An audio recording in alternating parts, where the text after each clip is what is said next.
My wife started posting gym photos with a new workout buddy. His face was always cropped out. One night, I drove to the parking lot. They got in his car and drove off. I followed them to a cabin. The next morning, I unlocked the door with the spare key I installed last summer. This has been the worst year of my life. I've been married to Rachel for 13 years. We live just outside St. Paul, Minnesota. We've got 2 kids, a dog, a decent house with a sagging fence I've been meaning to fix. I'm 42. Work in HVAC. She's 39. Works as a school counselor. We've had our ups and downs, sure. But I thought we were solid. I really did. It started about 9 months ago. Rachel suddenly got obsessed with the gym. This woman used to complain about walking to the mailbox when it was cold. Now she was up before sunrise, in brand new leggings, blasting workout music in the bathroom. It felt like someone swapped my wife with a fitness influencer overnight. At first, I was proud of her. Thought it was one of those turning 40 things. Figured she wanted to feel better about herself. I supported it. I even got her a Fitbit for her birthday.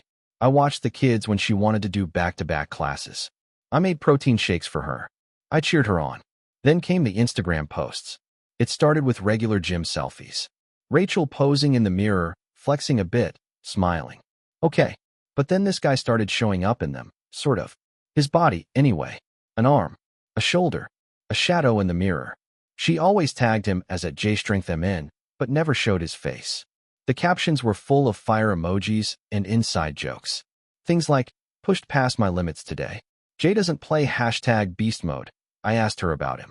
Just casually. I wasn't jealous. I was curious. She laughed and said, relax. He's just a guy from the gym who helps me with form. That was it. After that, things started to shift. She stopped leaving her phone around. Started taking longer showers. Wouldn't let me do her laundry anymore. She had a passcode on her phone, which she never used to bother with. When I asked her what she and Jay talked about, she rolled her eyes and said I was being needy. Needy. We'd been together for over a decade. I knew her inside and out. And this wasn't nothing. I started checking her Instagram more often. Every other post was gym-related, almost all with Jay cropped in or tagged. Never a clear photo. Never anything that proved something. Just enough to drive a man insane. Then came the excuses. Late session tonight. Jay's helping me with my deadlift. We're grabbing smoothies after cardio. It was always Jay. Jay this, Jay that.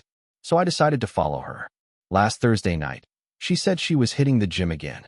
I put the kids to bed early and waited outside in my truck a few blocks down. At 7:12 p.m., she walked out in that tight black gym outfit I hate, one that looks painted on. She got in a black Dodge Charger parked near the entrance. I saw the driver. It was Jay. Big guy. Tattoos up both arms. Maybe 30. The kind of guy who flexes even when he's just standing. They drove off. But not toward the gym. They got on I-35 and headed north. I followed from a distance. Kept my headlights off as long as I could. I thought maybe they were going to a late-night diner, or maybe even his place. But they didn't exit. They kept going. 2.5 hours later, they pulled off the highway onto a gravel road. And that's when my stomach dropped. They were going to our cabin. The cabin her dad left us in his will. The one on Birch Lake. I've spent every summer since 2012 fixing that place up. Put in a new water heater last July. Built a fire pit. Added smart locks. But I kept the old mechanical lock too, just in case the tech failed. And last summer, I hid a spare key behind the porch light. Rachel never knew. I waited in the woods behind some trees. Watched them pull up. They got out laughing. She touched his arm. He kissed her cheek. They went inside. I sat in my truck for hours, staring at the light coming through the blinds. I kept telling myself I was wrong. That maybe Jay was just a friend. That maybe she brought him there to show off the cabin. But deep down, I already knew. I barely slept. I just sat there, fuming. Watching. Waiting. At 6:15 a.m., just as the sun came up, I made my move. I walked around the back, reached behind the porch light, and felt the cool metal of the key. I walked up the steps, turned it in the lock, and pushed the door open. I wish I could forget what I saw. The door creaked when I pushed it open. I stepped inside. At first, the place looked normal. The living room was clean. The couch throw folded the way I always left it. Coffee mugs on the kitchen counter. Hers had that dumb #SweatLife slogan on it. His just said beast. Then I heard a laugh. Her laugh. It was coming from the bedroom. Our bedroom. I walked down the hallway slow. My hands were shaking. My legs felt stiff, like they didn't want to move. My heart was hammering in my ears. Every step sounded like thunder on the wood floors. But they didn't hear me. The door was cracked open. Rachel was on the bed in a sports bra and shorts. Jay was behind her, shirtless. They were joking about something. Laughing. She said, "We should just move up here." Screw St. Paul. He kissed her shoulder. That's when I walked in. She didn't scream. She didn't even jump. She just froze. Then turned to look at me like I was an annoying interruption. "What the hell, Mark?" she said, pulling the blanket over her. Jay stood up like he was ready to fight. Big guy. Tattoo on his chest said, "Earn it." Real original. "Back off, man," he said. I didn't move. I didn't yell. I just stood there staring at them. "You brought him here?" I said to Rachel. "Our place.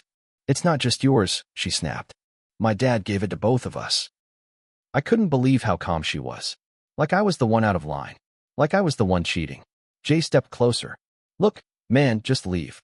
We don't need to do this." I ignored him. Looked straight at her. "How long?" I asked.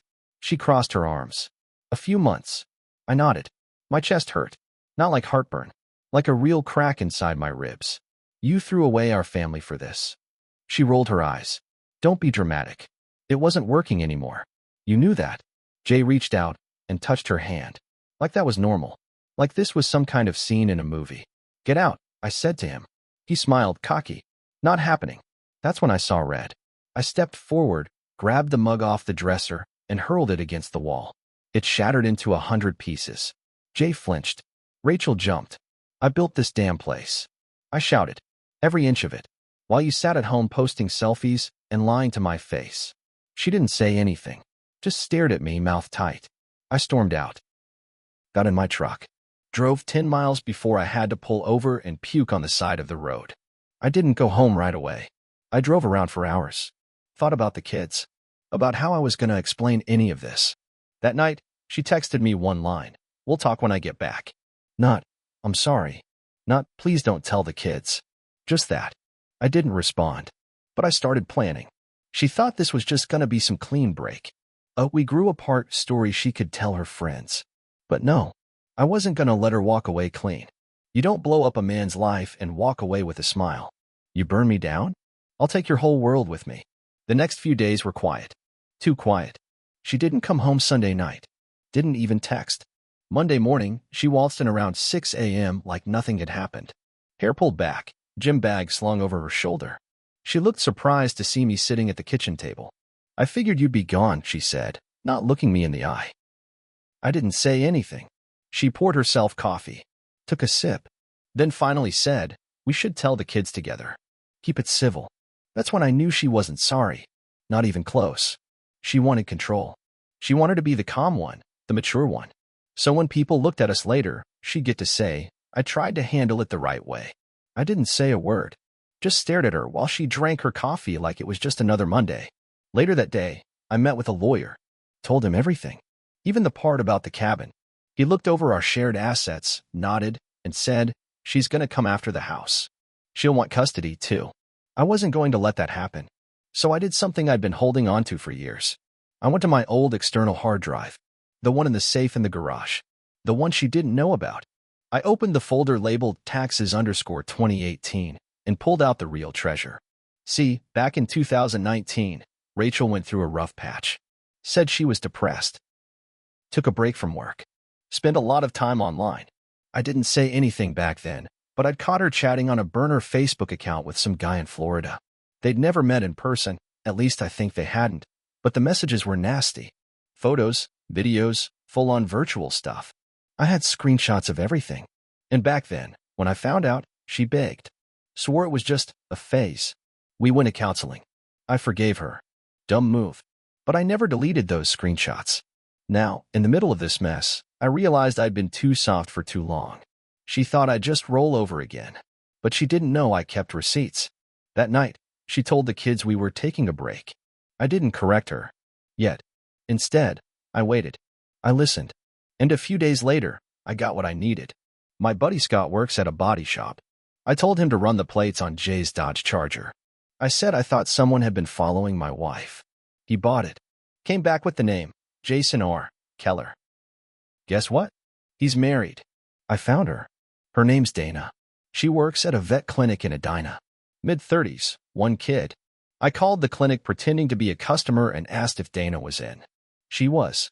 So I waited till the next day and drove down. I sat in the parking lot of the clinic for an hour before she came out for lunch. I followed her to a Subway and walked in behind her. "Excuse me," I said, tapping her shoulder. "Are you Dana Keller?" She turned, confused. "Yeah, I think your husband's been sleeping with my wife." The sandwich guy behind the counter froze. She blinked at me. "What?" "Jason. Tall guy. Tattoos. Drives a black Charger. He was at my family cabin with my wife 3 nights ago." Her face went white. We sat down. I told her everything. She cried. She thanked me. Then she showed me photos of their daughter. I felt sick. I told her I wasn't just trying to blow things up for the drama. I wanted to know who I was really dealing with. She told me Jason had cheated before, but she thought he'd stopped. He hadn't. Then she told me something else. Apparently, Jason has a criminal record. Nothing major, mostly fights in bars, drunk driving, a restraining order filed and later dropped by an ex. But enough to raise red flags. Rachel knew about it. Had to. And she still brought him around our kids. That's when I snapped again. I didn't show it to Dana. But in my head, something clicked. Rachel had no idea who she was really with. And now, I had a real plan. She thought I was the type to sit and sulk. But I'd already called CPS anonymously. Told them I was concerned about my wife exposing our kids to a man with a violent record. That she was possibly living with him. They opened a file. And I wasn't done yet. It all started to fall apart quickly after that. CPS showed up at our house 2 days later. Rachel called me in a rage, screaming into the phone, "Did you do this? Did you call them?" I didn't answer her. Just hung up. She tried to act like everything was fine, but it wasn't. They asked questions. About the cabin. About Jason. About who was around the kids. She lied, of course, said they were just friends, said he was never left alone with them. But it didn't matter. I had already sent CPS an email with Jason's arrest history. I attached screenshots of Rachel's Instagram posts, cropped or not. The tags and comments were clear. One picture even had our son in the background. In the gym. That crossed the line. That's when things moved fast. Rachel got served with a notice for temporary custody suspension. She wasn't allowed to be alone with the kids until things got cleared up. She was furious. Said I'd weaponized the system. I didn't deny it. I told her, "You did this. I just made sure it wasn't ignored." She moved in with Jason after that. I figured she would. But then 2 weeks later, Dana, Jason's wife, filed for divorce. Took their daughter, moved to her sister's place in Duluth. She filed for full custody and added Jason's cheating, drinking, and anger issues in the complaint. Jason got served and started unraveling. Rachel came to pick up some stuff one night and tried to act like everything was fine again. "This has gotten way out of hand," she said, "like we were just arguing about dinner plans. We should settle down and make a plan that's healthy for everyone." I looked her dead in the eye. "You threw a grenade into this family and now you're mad about the smoke?" She didn't say anything. That same night, Jason showed up drunk to a family event at Dana's place, tried to talk to his daughter, and ended up getting arrested for disorderly conduct. Now he's got another charge and his lawyer quit. Meanwhile, my lawyer filed for full custody. Based on the CPS report, the judge granted it temporarily until the final hearing. I also filed to freeze our joint accounts. Rachel freaked out, claimed I was trying to ruin her life. That's when I reminded her about 2019. Sent her a file with those screenshots of her online affair. "This what you're going to show the judge when you try to take the house too?" I wrote in the email. She never replied. I let her twist. Let her sit in the mess she created. Let her watch as everything she thought she had with Jason fell apart piece by piece. No family. No job. Turns out her school wasn't thrilled when a parent sent in the CPS notice. She got put on administrative leave. They're investigating. 2 weeks ago, we had the custody hearing. I brought my evidence. Brought Dana, too. She told the court everything about Jason. The judge didn't even need the whole session. He gave me full custody. Rachel got supervised visits twice a month, pending future review. After the hearing, she tried to talk to me in the parking lot. Said she was broken. That Jason hit her once, through a plate. That she didn't know who he really was. That she was scared. For a second, just a second. I felt something. Not love. Not pity. Maybe just the ghost of the old life we had. Then I remembered the cabin, her laughter, the way she looked at me like I was the problem. You picked him, I said. Live with it. I walked away, left her standing in the parking lot alone. Now I'm here, in my house. My kids are asleep. And for the first time in a year, the silence doesn't feel like something's missing. People say revenge doesn't fix anything. They're wrong. She torched everything. I just made sure she didn't get to walk away from the fire untouched. And me? I'm still standing.